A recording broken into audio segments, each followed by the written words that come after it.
Welcome to This Explainer. We're going to dive right into how the pharmaceutical industry is completely rethinking its massive environmental footprint and doing it by turning eco-friendly science into a highly profitable business strategy. Often, we kind of think of sustainability as a compromise, right? Like it's just a cost of doing business. But today, we're going to see how some of the brightest chemists in the world are absolutely proving that greener science actually means better, faster, and cheaper business. Let's start with a totally staggering number. For every single kilogram of active pharmaceutical ingredient traditionally produced, between 25 and 100 kilograms of waste is generated. Just let that ratio sink in for a second. Imagine literally throwing away 100 pounds of material just to get one usable pound of a product. I mean, in almost any other industry, that level of inefficiency would be completely unthinkable. This absolutely crucial industry metric, it's known as the E factor. Basically, it calculates the ratio of all the materials used, so we're talking raw materials, solvents, processing chemicals, per kilogram of the final active drug produced. When you multiply this really high E factor by the sheer global scale of pharmaceutical manufacturing, you are looking at an estimated 500 million to 2.5 billion kilograms of waste created by the pharma industry in a single year. Drastically lowering this number is the ultimate goal we're exploring today. So, to understand how scientists are actually fixing this, here is our roadmap for today's explainer. 1. The chemical waste problem. 2. Enter green chemistry. 3. Science without solvents. 4. Pfizer's Zoloft redesign. And 5. The future of sustainable pharma. All right, let's jump right into section 1. The chemical waste problem. The high cost of maximum yield. For decades, the pharmaceutical industry operated with serious tunnel vision. They really only cared about getting the final drug out the door as fast and as cheaply as possible to maximize their yield. And in doing that, they largely ignored the massive waste footprint they were leaving behind. And honestly, here's the kicker. 75 to 80% of that waste is liquid solvent. This creates a really brutal double financial penalty for companies. First off, you're paying for chemicals that just end up diverted from your final product. And second, you have to pay a hefty disposal fee. We're talking $1 to $5 per kilogram just to carefully get rid of this toxic sludge. Add in rising government scrutiny over pharmaceuticals ending up in our water systems, and it became super clear that this old model was financially and ecologically unsustainable. We desperately needed a massive paradigm shift. And that brings us to section 2. Enter green chemistry, pollution prevention at the source. Now, this shift, it definitely didn't happen overnight. It was unfortunately born out of tragedy. Following some truly horrific environmental disasters, like the Love Canal toxic waste crisis in 1978 and the devastating Bhopal gas tragedy in 1984, the world really woke up to the fact that chemistry needed to take environmental responsibility seriously. In 1998, chemists Paul Anastas and John Warner published the 12 Principles of Green Chemistry, establishing a whole new philosophy that fundamentally changed how companies approach manufacturing. And by 2002, major players like Pfizer were already winning presidential awards for adopting these very principles. So the absolutely crucial point here is this. Green chemistry isn't about putting on a hazmat suit and trying to clean up a toxic mess after the fact. It's about being benign by design. It's about engineering the chemical reactions from the very beginning so that hazardous pollution literally never happens in the first place. Let's move on to the actual science in section 3. Science without solvents, mechanochemistry, and microwaves. If 80% of pharma waste is liquid solvent, well, the logical solution is to figure out how to do chemistry without liquids, right? One of the most fascinating solutions to emerge from this is called mechanochemistry. Instead of dissolving chemicals in a toxic bath so they can interact, mechanochemistry uses sheer physical force, like really intense grinding or ball milling, to literally smash molecules together. This forces the chemical transformations to happen entirely in a solid state, completely bypassing the need for any hazardous liquids.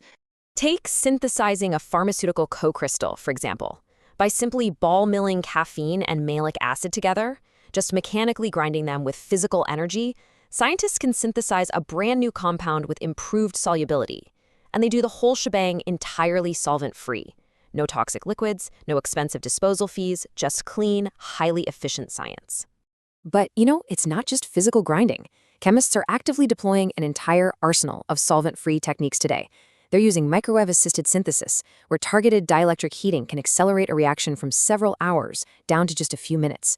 They're using thermal activation for highly stable reactions. They're using solid-supported catalysts like metal oxides to really neatly guide reactions.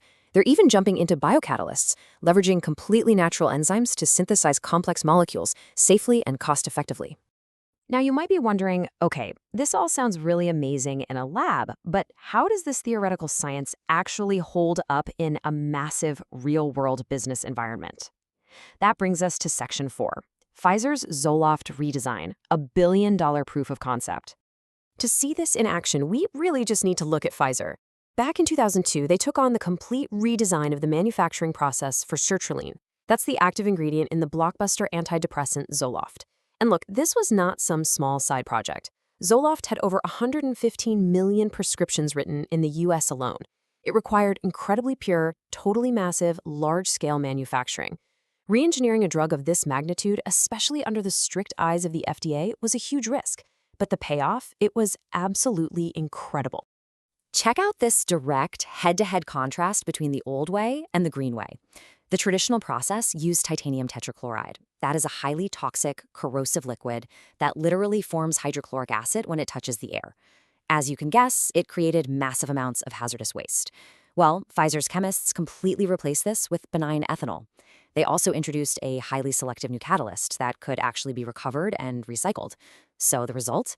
They completely eliminated titanium waste, drastically improved worker safety, and here's the absolute game changer for the business: they doubled their overall product yield. And honestly, they didn't stop there. The original starting material was a 1-to-1 mixture where only half of it actually produced the drug, the other half was essentially just useless waste. By implementing a cutting-edge separation technology called multiple column chromatography, or MCC, Pfizer figured out how to separate the good half and then endlessly recycle the unwanted byproduct back into the original mixture until it finally converted. This single innovation doubled their yield again and literally cut the required manufacturing plant capacity in half per unit produced. Think about that. Half the factory space, twice the product, and vastly less waste. Which leads us seamlessly to our final section. Section 5, the future of sustainable pharma: economy, environment, equity. As Pfizer's own process chemist Joanna Negri points out, Pfizer views sustainability and green chemistry as outcomes of good science. See, it's not a PR stunt. It's not just some nice-to-have corporate environmental pledge.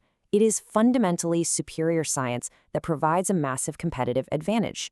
When your processes are this highly efficient, your competitors simply cannot keep up with your profit margins. By embracing these methods, companies are achieving what's known as the triple bottom line. First up, the economy. They are saving millions in toxic waste disposal fees while literally doubling their production yields. Second, the environment. They eliminate hazardous volatile organic compounds and heavily reduce their carbon footprint. Third, equity. They ensure vastly safer daily working conditions for their lab technicians, plus cleaner water for the communities living around their plants. And as a nice bonus, in an industry heavily burdened by public skepticism, implementing green chemistry builds some very real, undeniable trust and accountability. We've literally just seen how Pfizer proved that environmental responsibility and immense profitability can actually go hand in hand. So I want to leave you with this to think about. If the vital, highly regulated medicines we take every single day can be completely re-engineered from the ground up to eliminate waste, what other industries are long overdue for a green chemistry revolution? Just look around your house. What everyday products are hiding a massive, completely preventable environmental footprint behind their creation, just waiting for the right science to fix it?